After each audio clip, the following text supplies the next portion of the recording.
डिंडोली में वेल की उल्टी एम्बरग्रीस बेचने वाला गैंग पकड़ा गया। एसओजी पुलिस ने सारा सामान जब्त किया। SOG police Dindoli RJD business plaza चौराहे श्रीनाथ सोसाइटी करड़वा रोड डिंडोली में पहरा लगाया और आरोपी अम्बरीश जयप्रकाश मिश्रा और सोनू उर्फ बबलू देवप्रसाद उपाध्याय और संदीप कृपा शंकर उपाध्याय को गिरफ्तार किया। पुलिस ने सूरत शहर के डिंडोली इलाके से गैर कानूनी तरीके से एम्बरग्रीस वेल की उल्टी नाम का पदार्थ बेचने वाले एक गैंग को गिरफ्तार करके बड़ी कामयाबी हासिल की है। इस ऑपरेशन के दौरान कुल 3 आरोपी अम्बरीश जयप्रकाश मिश्रा और सोनू उर्फ बबलू देवी प्रसाद उपाध्याय और संदीप कृपा शंकर उपाध्याय को गिरफ्तार किया गया है। पुलिस को मिली जानकारी के मुताबिक आरोपियों के पास से करीब 1.7 किलोग्राम एम्बरग्रीस जब्त किया गया है। इंटरनेशनल मार्केट में इस पदार्थ की कीमत करीब 1 करोड़ 7 लाख रुपए मानी जा रही है।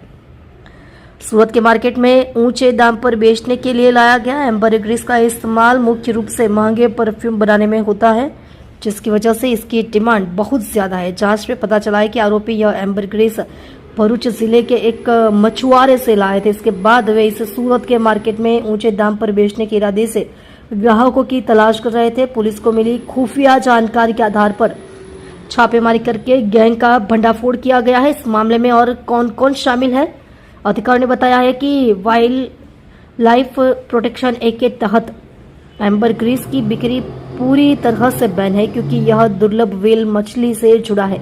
इस वजह से इस तरह के व्यापार को एक गंभीर अपराध माना जाता है। फिलहाल पुलिस ने 3 आरोपियों अम्बरीश जयप्रकाश मिश्रा और सोनू उर्फ बबलू देवप्रसाद उपाध्याय और संदीप कृपा शंकर उपाध्याय के खिलाफ केस दर्ज किया है और आगे की जांच की गई है। यह भी पता लगाने के लिए जांच चल रही है कि क्या इस मामले में कोई और शामिल है। इस घटना ने एक बार फिर वाइल्ड लाइफ कंजर्वेशन को लेकर चिंता बढ़ा दी है। प्रशासन ने लोगों से अपील की है कि वे ऐसी गैर कानूनी गतिविधियों से दूर रहे और किसी भी संदिग्ध जानकारी की तुरंत रिपोर्ट करें। जी सर, एसओजी डिटेक्शन કર્યું છે શું છે? એસઓજીએ 3 વ્યક્તિઓને ડિંડોલી વિસ્તારમાંથી પકડ્યા છે, જેમની પાસેથી માછલીની ઉલટી એટલે કે એમ્બરગ્રીસ એટલે કે ફ્લોટિંગ ગોલ્ડ ઝડપી પાડ્યું છે। 1 કિલોગ્રામ 70 ગ્રામ 1 કિલો 70 ગ્રામ જેટલું છે, જેની આંતરરાષ્ટ્રીય કિંમત 1 કરોડ 10 લાખ 7 હજાર રૂપિયા થાય છે। આ એમ્બરગ્રીસનો ઉપયોગ જે છે અત્તર અને સૌંદર્ય પ્રસાધનોમાં થતો હોય છે। આ લોકો ભરૂચના દરિયા કિનારેથી ધીરુ વાઘેલા અને ઉમેશ ભાલિયા બંને આ લોકોને વેચવા માટે 3 મહિના અગાઉ આપેલું। 1 અઠવાડિયાથી આ લોકો વેચવા માટે ફરતા હતા અને એ વેચવા માટે કસ્ટમર શોધતા હતા। એ દરમિયાન કોઈ વ્યક્તિને જાણ થતાં એસઓજીને બાતમી મળી અને એસઓજી બાતમી મળતા આ લોકોને ઝડપી પાડ્યા। 3 આરોપીનું નામ છે અમરીશ મિશ્રા, સોનુ બબલુ ઉપાધ્યાય અને સંદીપ ઉપાધ્યાય। અમરીશ મિશ્રા છે ફ્લિપકાર્ટની અંદર ડિલિવરીનું કામ કરે છે અને સોનુ ઉપાધ્યાય અને સંદીપ ઉપાધ્યાય બંને રિક્ષા ડ્રાઈવર છે।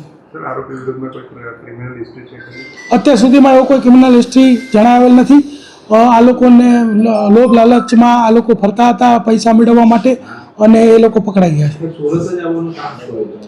અગાઉ પણ અમે જે આવા કેસો કરે છે, લોકો સુરત જે છે આપણી આર્થિક પાટનગરી છે, એટલે કોઈ પણને એવું લાગે કે ભાઈ સુરતમાંના ગ્રાહકો મળતા હશે એટલે આ લોકો ફરતા ફરતા અહીંયા આવતા હોય છે, પરંતુ ક્યારેય કોઈ વ્યક્તિને આવા ગ્રાહકો ક્યારેય મળતા નથી। અને જે કોઈ સૌંદર્ય પ્રસાધન બનાવતી કંપનીઓ હંમેશા જે એના ઓથોરાઇઝ ગવર્મેન્ટે નક્કી કરેલા જે ડીલરો એની પાસેથી જ એમને કદાચ એમ્બરગ્રીસની જરૂર હોય તો લેતી હોય છે, કોઈ આવા લેભાગુ તત્વો પાસેથી લેતી નથી। પરંતુ જે લોકોને કોઈ પણ રીતે એન કેન પ્રકારે કોઈ દરિયા કિનારેથી આ એમ્બરગ્રીસ મળી આવે તો લોભ લાલચથી એ લોકો સરકારને જાણ કરતા નથી, ફોરેસ્ટ ડિપાર્ટમેન્ટને જાણ કરતા નથી અને આવા લોકો આવું વેચવા માટે ફરતા હોય છે। પરંતુ હંમેશા એમને જેને એ લોકો વાત કરતા હોય એમાંથી જ કોઈ બાતમીદાર બની જતું હોય છે અને એ હંમેશા એ પકડાઈ જાય છે। એટલે આવું કંઈ પણ એમ્બરગ્રીસ ક્યારેય પણ મળે તો હંમેશા ફોરેસ્ટ વિભાગનો સંપર્ક કરવો, પોલીસ વિભાગનો સંપર્ક કરવો અને સરકારમાં જમા કરાવી દેવું।